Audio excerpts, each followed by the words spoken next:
Hi,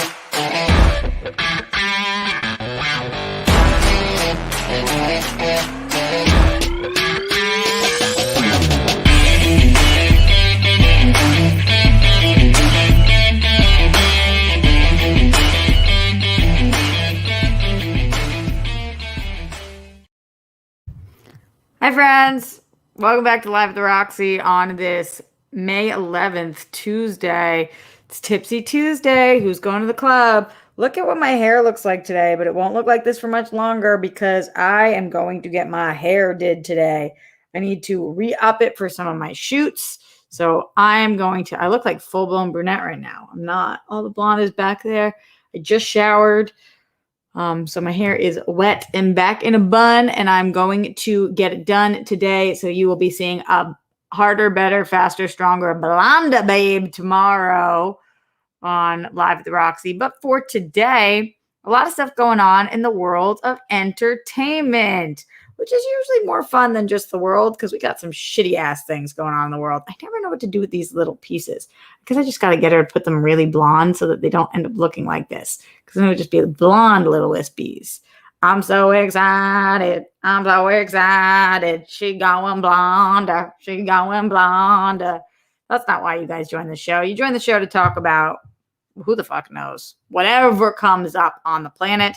And today we'll be doing just that. If you have questions, comments, concerns, things you want to talk about, streamlabs.com/Roxy Stryer. Get them in loud, get them in proud, get them in now. So I hear from you guys. I am waiting on a Postmates. My Postmates was supposed to be here at 1 o'clock. And so I was going to go up at 1. But then my Postmates pushed to 1:15. And so I pushed to 1:30. And then my Postmates said 1:45. And then I said 2. And now it just says, is delayed. So we'll fucking see when that gets here. I am starving. Fucking hungry. But yeah. So just hungry. Hungry, hungry hippo. She's here to win the race. Donald Glover tweeted and the internet exploded.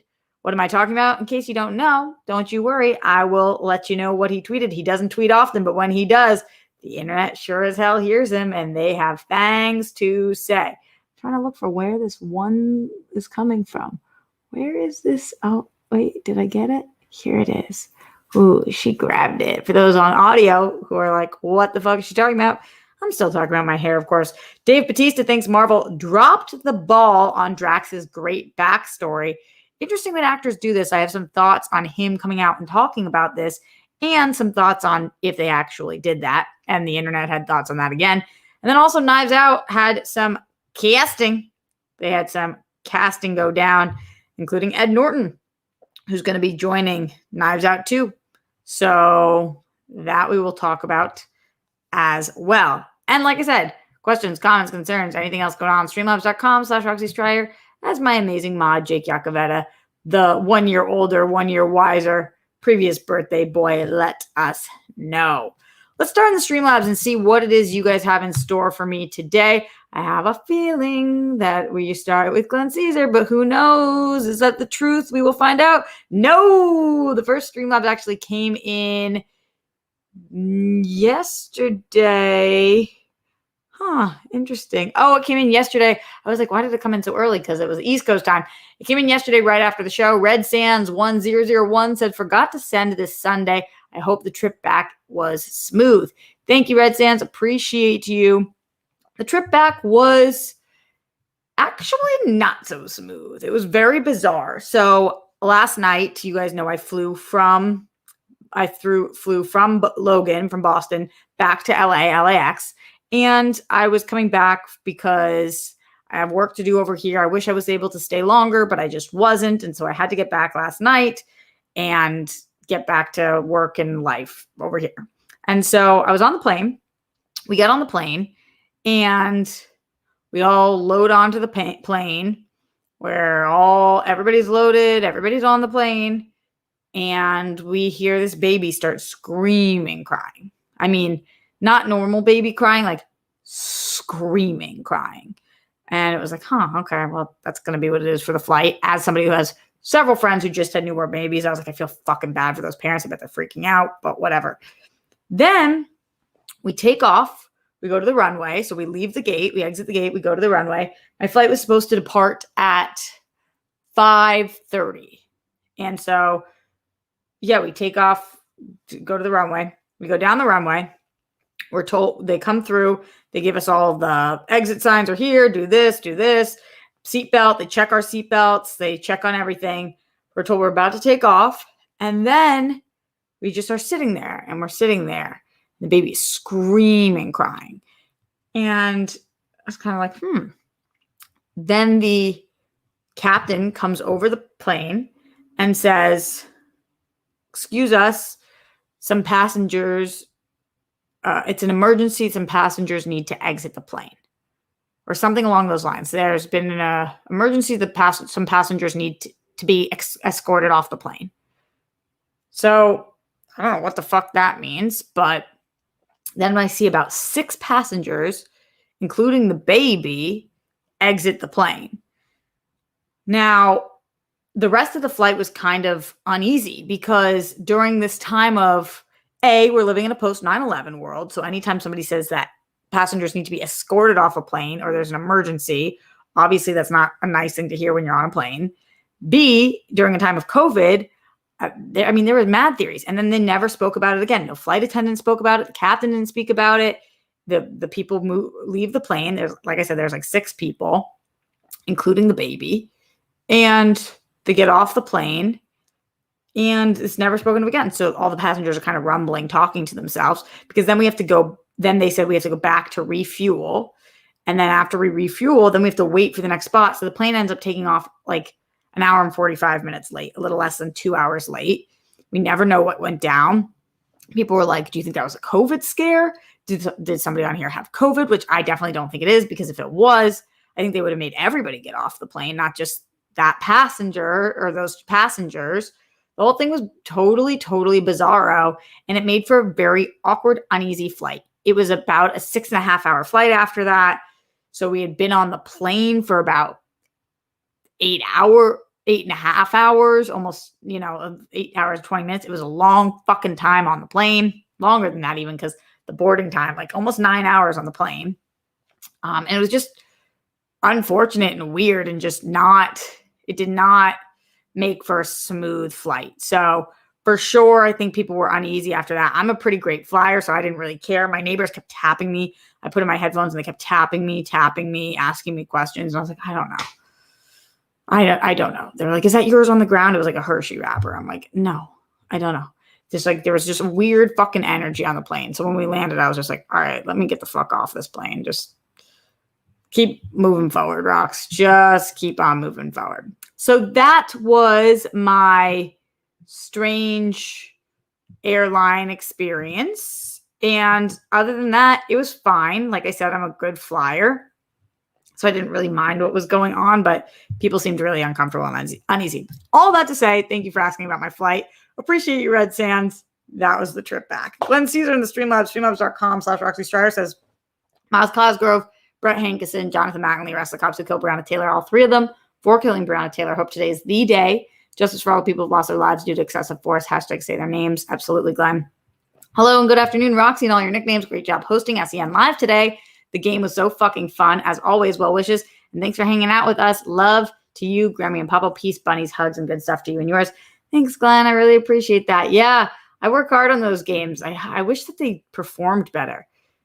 It's so frustrating that they don't, because I know that the metrics on that show is based on finances, but I'm doing the best that I can, and I always come prepared, and that's all I can kind of keep fucking doing over there. So just working on it. Glenn also says, really appreciate hearing you say bippity boppity boop, bitch. The answer is magic. LOL.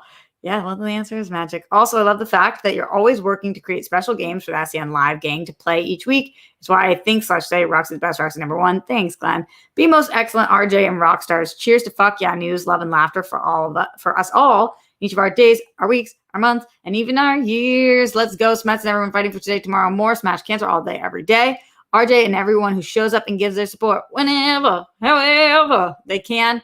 It gets tough, even if you're by yourself. You're not alone. Everyone who's battling, keep on fighting. You're a winner. You're kind. You're smart. You're unique. Showing up for people who need it and want it makes you dope AF. Being so unselfishly loving and supportive of others, including strangers, whether it's on the internet or not, makes you humane and worthy. Your story is important, deserves to be seen and heard. Thanks, Glenn. Appreciate you. Austin Kramer, who gave big support on SEN today and now is giving support here. Really appreciate you. Says, just show me some love. Maybe you meant showing some love, but you said just show me some love. So I'm happy to show you some love. Love to you, Austin Kramer. Appreciate you bailing me out over there on SEN today and over here. Every single bit of support means the world to me, and that's some big ass support. So thank you for everything that you are doing. And thank you to Jake Yacovetta for putting the Streamlabs link in the chat like the amazing mod that he is. Morse code Z in the Streamlabs says, first time I've been able to watch live for a few days. Looking forward to today's show. Also, sorry if the yawn bothered you. I woke up after the stream and the notification was the first thing I saw. Just my usual sense of humor. Oh, because you commented yawn in the last video. I thought you meant it was boring. I think when you write yawn on a video, people think that you think it's boring. That's what I would assume. Leonard Kim in the Streamlabs, streamlabs.com/Roxy Shire said, hey, Dimple Tits, Roxy, I hope you're doing well. Glad that you safely made it back to Boston. How does it feel to be back in LA? It feels okay. Despite the melancholy reasons for going back home, I'm sure you love catching up with your family. The hair looks pretty, digging the hoops. Thank you. Yeah, it's always really hard to come back because it's just, I live so far from my family and they're all together all the time and I'm not there, and that's very difficult. And anybody who lives far from their family knows. But I'm following a dream and that's what I'm doing. So that's what I'm fucking doing. And that's just the reality of my situation. And I'm going to do the best I can to continue on that path to that dream for as long as I can. Pink Sweets in the Streamlabs, streamlabs.com/Roxy Shire says, OMG, hey, you look regal today. Like your face is giving. Oh my God, Pink Sweets. Yes. Okay. Shout out to you. LOL. You're the best. Does your fave color differ from the color that you think looks best? You look best in? Yeah. My favorite color is blue, but I look best in white. Have a good day. I actually, Pink Sweets, think I look best in white as well. My favorite color is yellow, even though my brother and everybody thinks it's pink. I wear mostly black and white, even though I'm in yellow right now. And I think that red looks pretty good on me too. Although my ex used to always talk about how much he hated me in red. So I wouldn't verbalize it like that, but hated red lipstick, hated red, just was not a red person. So I feel self-conscious in red a little bit now. But I love me in white and black. And yeah, but I like colors. So interesting question. You guys answered in the chat. Is your favorite color the same as the color that you like to wear best, or is it different? Y'all let me know. We ask the hard-hitting questions here on Live at the Roxy. Get in those Streamlabs, streamlabs.com/Roxy Stryer as we start to talk a little bit about some of the things going on in entertainment news today, including the fact that Donald Glover was tweeting and those tweets fucking broke the internet. I mean, I say this a lot, but people really seem to be like all over this Donald Glover situation. I went and looked at Donald Glover's Twitter, and these were the only tweets on there. Winston told me that he hasn't tweeted in forever. So when he had tweeted, he must have deleted those tweets, because we don't ever hear from Donald Glover via Twitter, at least not to the best of my knowledge. So it was interesting that this is what drew him out to actually tweet about. And then after that, the internet fucking lost their shit over it. He tweeted 3 different tweets, and these are what they said. We're getting boring stuff and not even experimental mistakes because people are afraid of getting Okay, sorry. It goes in the opposite direction. So saw people on here having a discussion about how tired they were of reviewing boring stuff, TV and film. So they feel like they can only experiment with aesthetic. No. I think it goes 213. Sorry for the confusion. So are people on here having a discussion about how tired they were of reviewing boring stuff, TV and film. We're getting boring stuff and not even experimental mistakes because people are afraid of getting canceled. So they feel that they can only experiment with aesthetic, not because some of them know they're not that good. So breaking this down, essentially what a lot of people were saying was that Donald Glover was talking about cancel culture. And a lot of other people were saying that Donald Glover was talking about literally being canceled, like by a network, because people are afraid of getting canceled, as in if you are Donald Glover or a creator and you pitch a show like in Atlanta or something that is a little more offbeat, that has a lot of different themes that aren't typically spoken about, or visuals that aren't typically used, or a way of getting shot that isn't typically how things are shot, whatever it is, that people are afraid, creators are afraid to pitch that because the network might cancel them if the views are not high in the first season kind of thing. But then other people are saying that he's talking about legit cancel culture.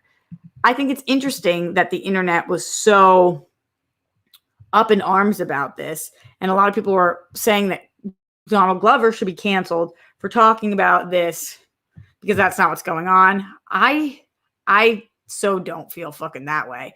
Number one, Donald Glover is one of the most incredible creators of our time. This, to me, is a fact. He's just unbelievable. Not only is he incredibly musically, but as a actor and a performer and a creator, as a developer, all of these things. He's just so fucking gifted. Now, if you're gifted and you're a piece of shit, then that doesn't matter, but he's not. I'm just saying, so none of this would make a difference if he actually should be quote unquote canceled or whatever society wants to do, but he's not. He seems to be this awesome dude who puts out incredible content that the internet was kind of just losing their shit about the other day. And I was like, wow, I interpreted this as two different kind of cancellations. First and foremost, I think he was talking about network cancellations. I think he was talking about when you create a show, you're scared that show's going to get canceled because if you take risks and it doesn't do well in its first couple episodes or pilot even, it might not ever, the networks might not give it a shot. But then two, when if he's talking about cancel culture at all, I think that he is right in terms of the fact that people are scared to take risks because of what that might look like. So when you look at those three tweets, the one that says we're getting boring stuff and not even experimental mistakes because people are afraid of getting canceled, that one has 83,000 likes on it. 83,000 likes. The other two have in their 30,000 likes. It's a lot of people are liking what he's saying, but a lot of people are not. Let's go over some of these tweets. Carrie Jean Lister says Donald Glover being canceled because people thought he was talking about people being canceled, when in actual fact, he was talking about TV shows being canceled, is peak 2021. I kind of feel that. Lauren says, not Donald Glover getting canceled because people thought he was criticizing cancel culture when he's actually talking about TV shows not being renewed. The jokes write themselves at this point. I think a lot of people think it's really ironic that he used canceled in the actual way that canceled is originally supposed to be used, which is canceled as in like the show was canceled, not like people being canceled or whatever.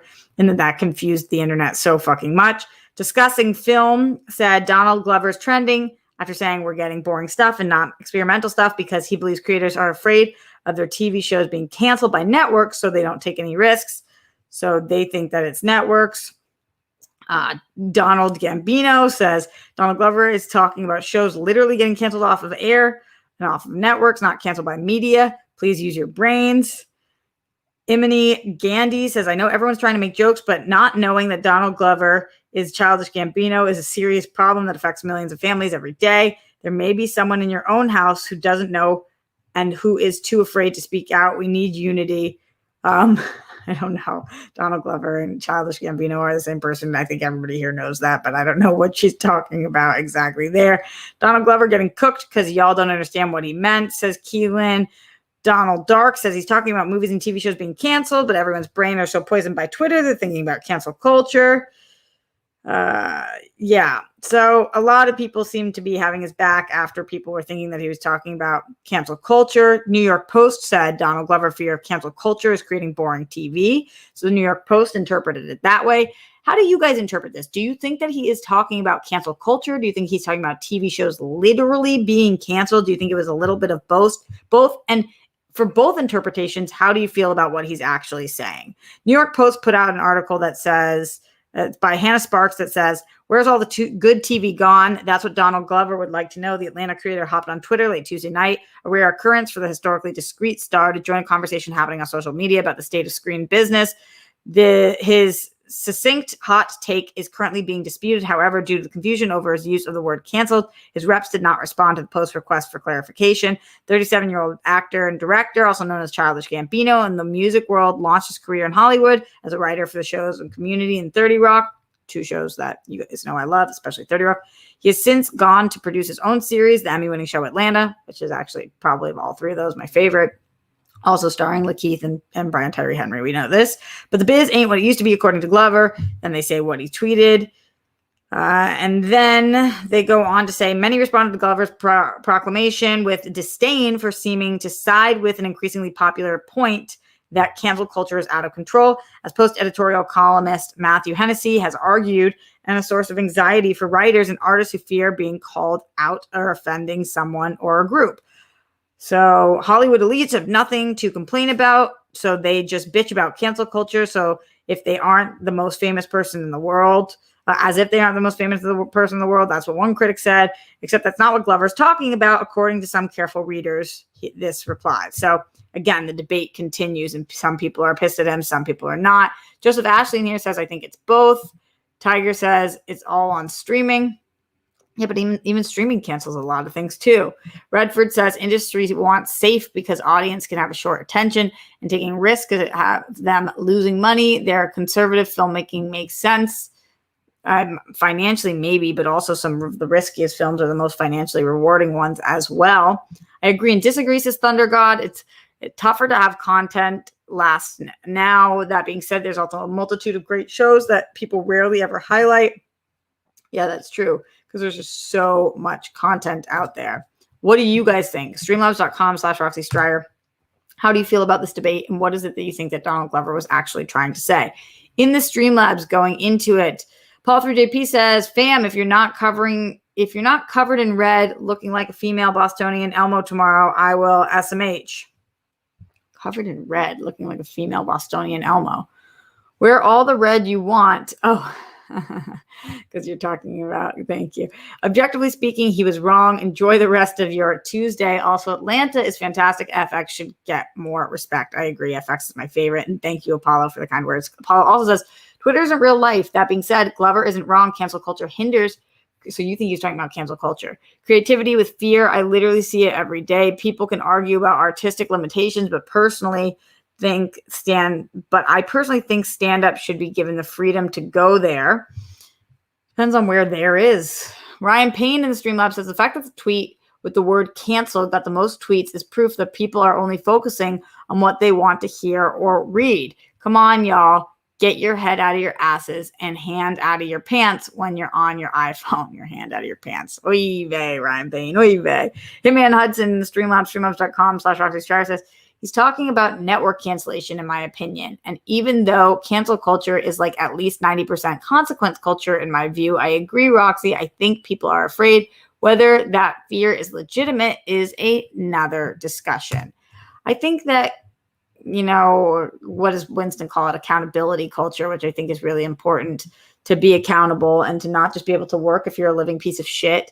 But at the same time, what I think he's actually talking about here is a big problem as well, that execs and studios don't give people creative liberties because they're too afraid that people aren't going to watch it. And then shows get pulled so early that they never get the chance to actually grow. There's that show that I talk to you guys about anytime we talk about cannabis shows called Disjointed on Netflix.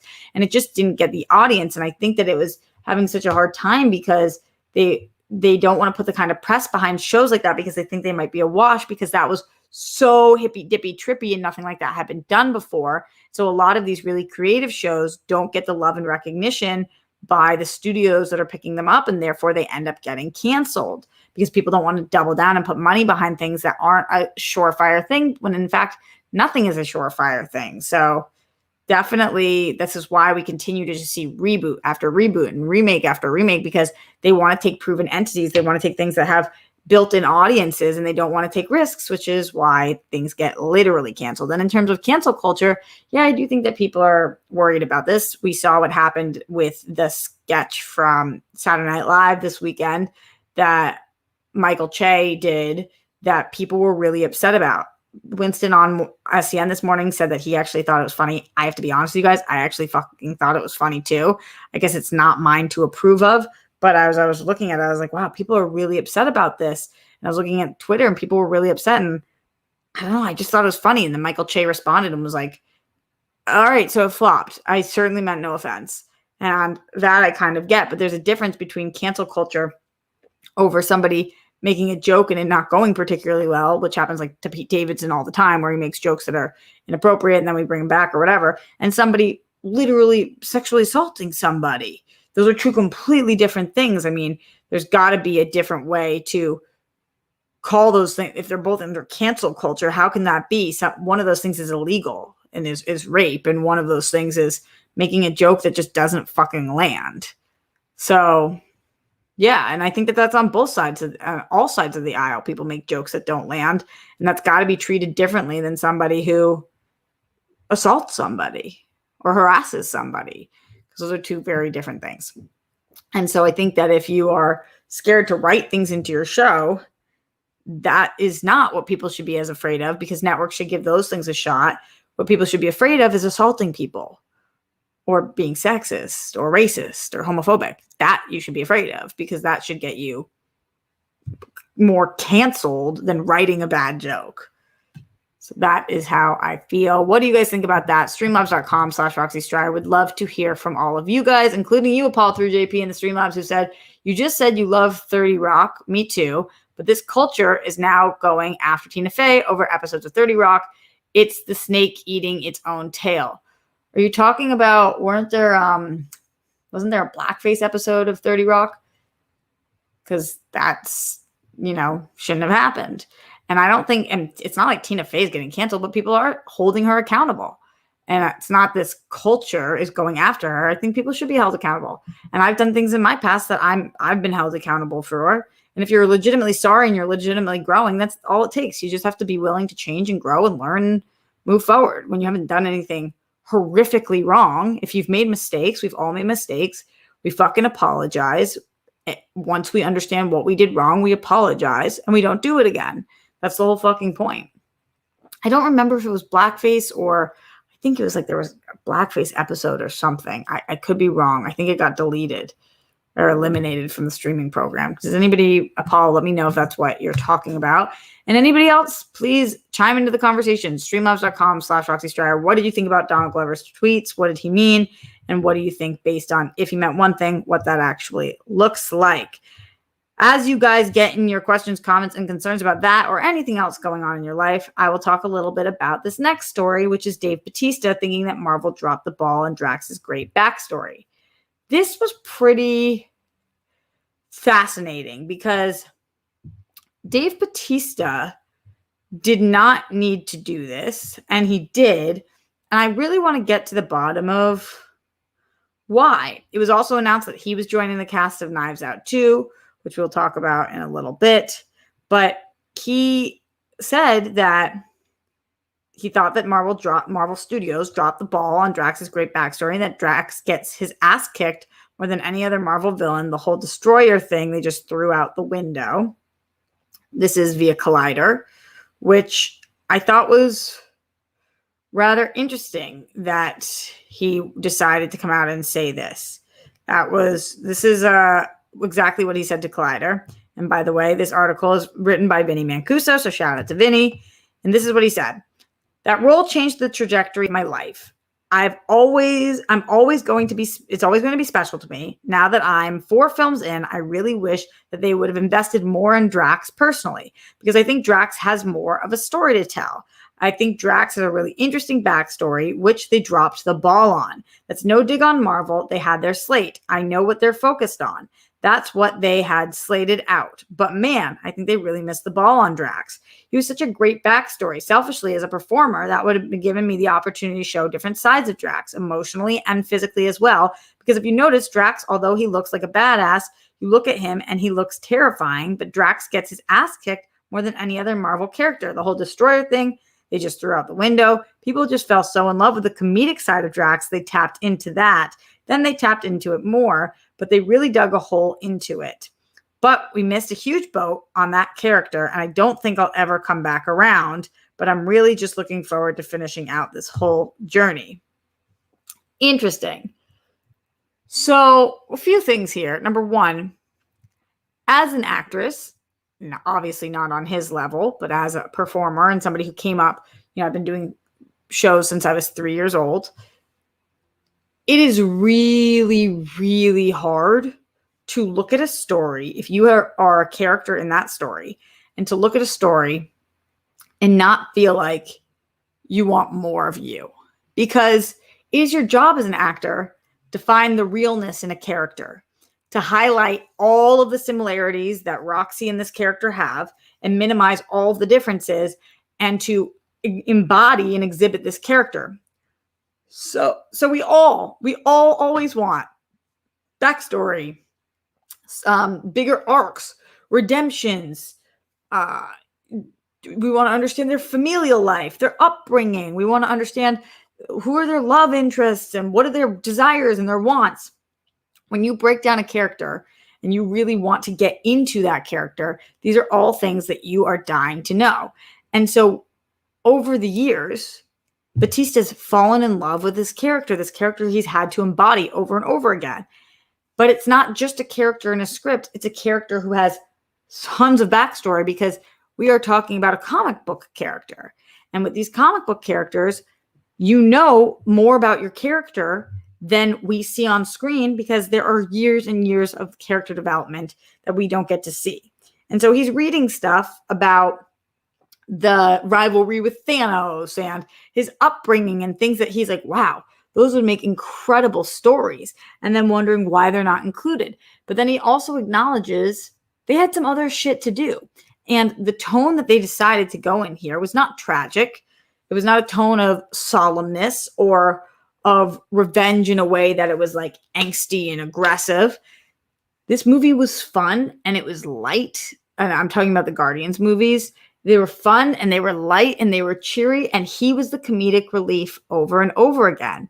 And so the backstory might not have worked as well in these things. But I understand as an actor where he's coming from, not as a director, not as a writer, not as a storyteller. As an actor, he's like, I want more of this because I know it exists and I know it would be cool.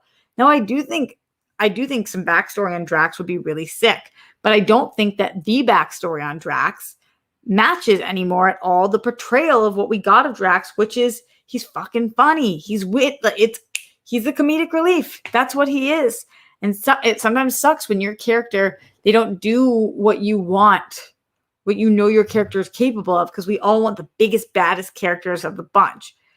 But it really is, I think they really made decisions based on what they wanted us to see as a whole story, not for this individual character. And I think that that's why Marvel works so well, is that they look at it like this. But I also thought it was interesting that they chose to speak out about this because he said no knock on Marvel, but definitely you're knocking Marvel.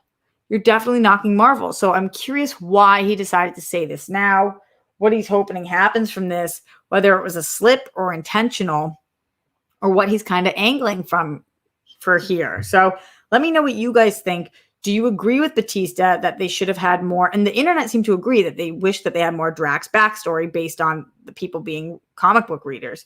Do you guys agree? Do you wish there was more Drax backstory? Do you think we got the perfect amount for a side character? Do you think that they could go back in the future and give us more Drax? Is that something you would want to see? And are you surprised that Batista is speaking out about this at this time? Would love to hear from you guys. Streamlabs.com/Roxy Strider. What is it that you are thinking about Batista's comments about Drax? Let me know. Get them in now. Get them in loud. Get them in proud so I can hear from you guys. No more Streamlabs coming through. Wow. Maybe we should switch into, instead of topics, are y'all okay? Y'all must, oh boy. How is everybody doing? How's everybody doing with their jobs right now and their finances and their life? I know that if you're like me, taxes are coming up in 6 days and it is like a mad scramble to figure it the fuck out. But I feel like people are starting to recover in the real world and it might just be longer for us artists or people like us. Is everybody getting jobs back and everything? I'm checking on you guys because when you guys are hurting, I'm hurting. And so you guys must be fucking hurting right now, which kills my heart. So I know I have questions on all the other stuff too, but just as a side story that has nothing to do with Drax or superheroes or anything, how are you guys doing? Morse Code Z says, I'm at work, got taxes down, but still recovering from dental payments. Yeah, everybody had these big fucking things. Andrew Thomas says, yes, I'm still exhausted from last week for my new job. That's awesome though, Andrew, that you have one. That's great. Redford said, I spent $700 on a wedding suit Saturday. I'm hurting financially. I know. I have all these weddings coming up that all got pushed from last year to this year. So it's like tons of fucking weddings and this funeral just now. Weddings and the funerals cost so much fucking money. King Sport Cal says, I'm going strong with my job, making that paper. Hell yeah, King Sport Cal. That's awesome. Joseph says, struggle bus. Bill collector's coming for me now. Feel that. Aaron Hall says unemployed as fuck. Yeah, totally. I think a lot of people are in that boat still, Aaron. But luckily, are you still on unemployment? Because a lot of people are able to still get that. John says, I'm on disability. I'm always poor. Yeah, that fucking sucks. I'm sorry, John. Gonna do my taxes tonight, Rocks. Fuck yeah, Ryan. Get that shit done. It is such a weight lifted off people's chests once they just do it. Once they just fucking do it. Sam Wilson in the Streamlabs, streamlabs.com/Roxy Stryer, just sent in some support. You didn't even say anything. He just dropped a little support. Sam, I'm glad to see that you are doing well enough to be able to do so. Thank you for doing that. Simply Emily says, work is crazy trying to save up for some weddings and finalizing my first condo purchase. Oh my God, Simply Emily, you must be crushing it. You're about to buy a place? Yeah, Simply Emily. You slay, babe. We're rooting for you. No Denman says, I work for a university, so I'm always poor. Fucking teachers, underpaid, overused all the time. Mohammed, I don't even know if you're a teacher, Noah, but just when you say work for a university. Mohammed Belsin says, work as an internship for now. Cool, what are you doing, Mohammed? Silu Bonino says, good, but the government is freezing our accounts. Argentina. I don't even know what's happening in Argentina. Why is the government freezing your accounts? They can just do that? What? Draxar says, coming in late, but I heard that Drax may die this coming movie. Yeah, a lot of people are speculating that. So that might be why he's saying this now, because he knows that there's not going to be much in the future. Andrew Thomas says, I won't get paid until next week, but I still do another super chat sometime this week. Oh, Andrew, that's so sweet. Are you on buy payments every other week? Joseph Ashley says, nobody buying art right now. Broke. I know. It's one of the things that people like think that they can spare and not buy right now during this time. Same thing with a lot of entertainment stuff. Mohammed Belsin says environmental services and paperwork, Roxy. Got you. Mason Allen says student life. Heyo. Noah says researcher. Got it. Silu says only let us use pesos. I work for Spain, so I cannot use my account. Wow, what the fuck? I've never heard of that. That's insane in the membrane. It's your money. You can't even use it. Adrian Hunt says, I live in Trinidad, but I think probably Trinidad. I've been unemployed since June last year, and before I could start my new job, we got into lockdown again 3 days ago. Trinidad went into lockdown again? Damn.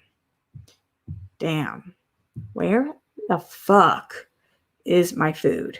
Where the fuck is my food? What the fuck? It's been hours.